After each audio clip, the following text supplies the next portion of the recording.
Hey, welcome to the Rock Life podcast. We are so excited to be with you today, celebrating right after Easter Sunday. Yeah. But actually, it's the after Easter crash, probably. Yes, yeah. So we're watching after Easter, but we will be upfront with you. It is not quite Easter yet here at the Rock Church offices, but we wanted to be sure that we got this episode out to you. So we've been believing for an amazing Easter, Pastor Dan. I mean, we have done everything that we know to do in the natural to get the word out, to invite people. We had 35,000 invite cards. Yeah, we also did lawn signs this year. Yeah, that's a new thing. Yeah, that was fun. I have mine. I had mine. Yeah, very cool. Actually, there's a lot of people that go walking in my neighborhood on my street, and so I posted it like angled to when they come up the street that they would, I was like, I need you to know Easter at the Rock. Oh, that was fun. And we had, how many of those did we have? I know they all went away. A couple hundred, I think we did 500. Yeah. Something like that, or 250 maybe. Yeah. Something. But something different. And so I know we're putting our faith out there. Like you said, in the natural, we're believing for some amazing things. Obviously, we know that for many people, Easter is the only time they even think about going to church. Right. And so we want to take that captive audience or those already kind of people that are willing to go and invite those. Yeah, we call it kind of riding the wave that there's that surge that, many churches, and even the Rock has experienced this, where you're kind of here and then it rises at Easter and then it falls back down. Right. And my hope is, with especially discipleship, releasing new materials after Easter and just aggressively going after people. Yeah. My new thing is, I don't know if you heard me Wednesday night say this a couple weeks ago with Pastor Deborah when she was there. I said that, we don't want to bug you. But then later on, I was like, no, actually, we do want to bug you. We want you to come back to church, and that's kind of our new stance is like, hey, you know what? Why are we being so polite to something that people out there in the world aren't used to? I get text messages, I get emails, I get notifications, I get all kinds of stuff from everyone about everything that I never signed up for, by the way. Right. And so why is the church sitting back? Well, we don't want to bug you. Right. No, I want to bug you. Yeah. We're going to get in your face. Get to church. We're going to tell you. Yeah, if you're watching the Rock Life podcast and you're not coming to church in person, stop it. Come on. You're missing out. Missing it. Well, you'll never get wet watching the ocean. Come on. We said that last podcast. If you missed last podcast, you got to catch if that. you know, you know. Pastor, Easter, like you said, many churches pull out all the stops. Yes, they do. Right, from high-end productions to animals to sometimes, helicopter egg drops to engage community. Again, this is when people are captive and open to this. What are your thoughts on that? Because again, there's been a wave from everything from there's no end to what we won't do to, hey, I've never seen so many church promotions and advertisements on socials. Right. But I saw one recently that was like, hey, nothing special, just Jesus. And kind of going on the other end of the spectrum, like, hey, we're going to present to you the gospel and this is Easter. And what are your thoughts on I can understand that mindset in the sense of like, you want to introduce your church, how you are, to people that are coming that are new, so that when they come the next week, there's not going to be like, well, wait, where's the special music? Where's the production? Where's all the pizzazz and the did they rent the lights? Because this isn't what I saw last week. And it's like a different church the second week. But I get that. I think that anything that we do, we need to be led of God. That if God says, do a generic brown bag service so that when they come back the next week, it's the same thing, and obviously you'd want that to be quality and excellent, so that they get this consistent excellence and quality every time that they come. When I say brown bag and generic, we're not dumbing it down. It's not like less than or whatever. But at the very least, it's who you are authentically and essentially. That there's not additional things that they're not going to experience the next week. So I get that, but anything that you do, be led of the Lord. If it's a production, be led of God to do the production.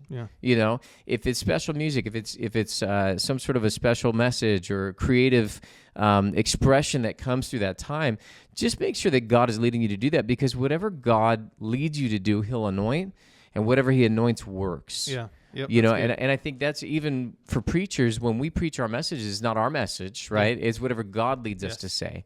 And so I think it's the same thing. Pray about what is Easter look like for us? What is our expression at Easter? obviously there were expressions throughout the year of Israel that they had the different festivals and the feasts and things that they had to get together. And so they were led of God to do those things. And why in the New Testament church should we not have seasons and times and remembrances and moments and, things that we say, hey, this was significant, that Jesus died on the cross. I think that's worth pausing. Yeah. That's worth remembering. It's worth additional church services. It's worth a Good Friday service, whether it's communion or a play or, Well, I think about at this time when in Holy Week, it was the Passover. It was a festival. It was celebration. Things were going on. Things were happening. There was an occasion. Of course. And so I think that's where we find ourselves in now. And it's a special occasion as believers around the globe as we're highlighting the resurrection of our Lord. Man, he was crucified. But Sunday's coming. I've seen a lot of those shirts. Sunday's coming. And that made all the difference. And so that's why we get excited. Yeah. And so I love that. There's a respect for whatever churches land on the spectrum. You got to be obedient. And so it's really fun. And I love what you've been saying. You're stirring the congregation here at the Rock to be in faith that we are going to ride the wave. We have this extra. We're putting emphasis into this celebration.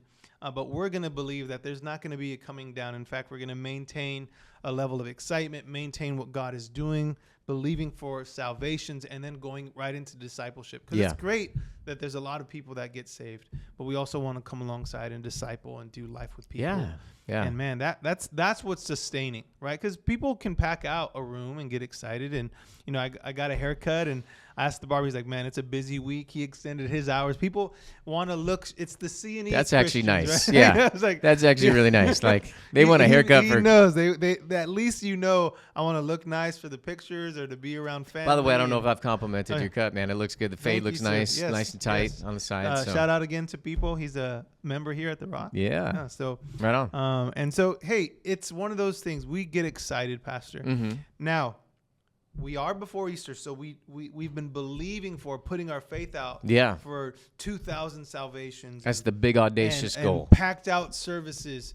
Now, we don't know what we'll see, but we can talk about. I know you have your message that we've gone over. Yeah. And some of these messages and why they're important even after Easter. Well, the nice thing is releasing this after Easter, we can talk about the message before so that it's not like we're letting any. Spoiler, it's not a spoiler at this point. Now it's already out there. So they can talk. But in the message at Easter, we're going to talk about from Romans how being justified, right? Abraham believed God was accounted him as righteous. And then it says not only for his sake, but for ours. Right. And it talks about how God raised Jesus Christ from the dead, that the sin was taken care of. And that's where we start in the message, is that the resurrection took care of the sin issue. Yes. Because if we were dead in sin, it was only through life that we could be raised up again to a reconnection, if you will. Because when we explain death and life, right, really it's not death being a ceasing to exist. Death is not just blood no longer pumping through your body. Death is separation. Yeah. Right? If my physical body dies, the real me on the inside still lives on. Okay? So death is a separation from the body. Now, spiritual death is separation from God. And we understand that any separation from God is torment. It's hell, right? And that's not to say in the figurative sense. That's in a literal sense. There will be pain, burning, fire, heat. It says that the worm never dies, right? When a body decomposes, there's worms that come through and eat that body, and the flesh decomposes. The worm never dies, which is a crazy, grotesque thought. But I think that's where, when we think about the terror of the Lord, right? That those who oppose God and reject the message of the cross, those that reject the Son of God, and think about this. Sometimes people, just because I reject Jesus, God's going to punish me. Well, think about this for a second, right? If you were to extend all of your love, go to the greatest lengths that you could to win someone in their love as an expression, and they rejected that, how would you feel? Yeah. Right? That rejection would make you angry. It would be distasteful and that sort of thing. And if God is perfect and his expression is perfect, and a perfect love is rejected through rebellion, right? Yeah. Then obviously an adversary to that which is perfect would have to be punished. And so that separation in itself would be punishment enough, just knowing that I rejected God.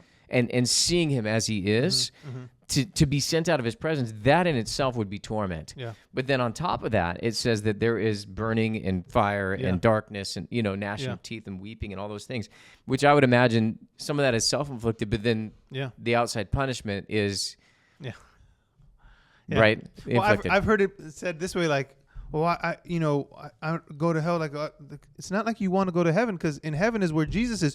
You rejected him on earth. Why would you want him for eternity after? You already rejected. You made a choice. So you're choosing to be absent from Jesus. Right. Which the good news is that God took care of the sin issue. Yes. And God took care of, with the sin issue, the separation issue. Yes. And that's the second point in the message, is that God, the resurrection overcame death. Right. And so we think of these things as two separate things. There's sin and there's death. Death is that separation that sin brings into our life. That's right. Right. And so when we sin, we die. That was the principle straight from the beginning. The law, we talked about this, the law of works versus the law of faith. The law of works was that do this and live. But the penalty, if you don't do it, is the day you eat of it, you should surely die, right? You'll be separated from the life of God. So life is connection with God. Death is separation from God. So the resurrection takes out the separation, but it also brings us to the life and the connection point with God, which is what takes us to that third point, which is that the resurrection is power for your future. And that's really where we need to get to in this whole process is that, okay, the sin issue's been dealt with. I'm no longer separated, but now I'm reconnected with the life of God. But then that resurrection now empowers me to live in the future. That's good. And that's the whole enchilada. You know what I mean? It's just like everything. Yeah. And so in this gospel message, it's the good news presentation. Good news. And that's what we're excited about, the presentation of the good news. And we're going to believe there's going to be an active response to this good news, because that's what good news is. It should warrant a good response. Right. And, we are believing to see people come to life. And even those who are already saved to be challenged, to be pulled out. And I think one of the things, and we've talked about this before, Pastor Dan, in our altar call or in the call to salvation, it's important to really stay still, and either at that time when you're hearing it for the 1,000th time to pray, but also to learn, because what happens is now is, we've heard testimonies, we've each heard testimonies of people finding themselves talking to people in their everyday life, and they're kind of going through the points of the altar call because they've heard it so many times. Right. It's muscle memory. Yeah. And they're able to walk people through. It's like, well, I don't know how to share my faith. I don't know how to, quote, get someone saved, but we're leading. It's kind of like the get you unsaved or make you realize that you need a savior. Yeah. And so that's a beautiful aspect of hearing these altar calls, of hearing a call to salvation, an invitation to follow this good news. So Easter, Pastor. Yeah. What are you excited about? Obviously, other than the build up and all the anticipation and with that, but what gets you excited in terms of the day and what that means? Gosh, I mean, there's so much that just overwhelms me when I think about it, because just like Christmas was the incarnation. Yes. Jesus came, right? The long-awaited Messiah. Easter is the fulfillment of his purpose. Right. And when you think about that, the death, burial, and resurrection, and it's really a package deal. We could spend just a whole day on the death, right? The cross, and songs have been written, and definitely Good Friday, when we remember what took place. That was the sin issue that was taken out of our life. Yeah. And so that right there, because of the taking care of and taking out of the way the issue that's separated from God, I mean, that right there makes my heart leap. Yeah. And every believer should, But then you come to the Sunday morning and the fact that Jesus rose, and he rose for our justification, right? He was crucified to take the sin issue out, but then he was raised so that we could now be brought back into right relationship with him. Yeah. And that connection point, when I think about Easter and when I think about what it means to people today, even in the cultural setting of what we take a look at, and in the American church, if you will, the celebrations, the shouts of praise, the preaching, all the kind of stuff that goes, even the haircuts and the bright colored outfits, the spring fit, and all that kind of stuff. Absolutely. I mean, those things excite me, and I'm one of those guys that just enjoys that stuff. I was raised different than that. My family was a bit different in the sense that when Easter would roll around, that rather than go to church, we would stay home. Yeah. We were kind of the opposite. You know, we didn't go to church at Christmas and Easter because my parents would say, well, we don't want all this special music and we don't want all the songs and all the pomp and all that kind of stuff. And so we would sleep in and then we'd have breakfast for lunch and we would hang out and then we'd be back in church next week. But I tell you, me, being a little bit different than my family, you know, I was always the expressive one I mean, literally at the breakfast table.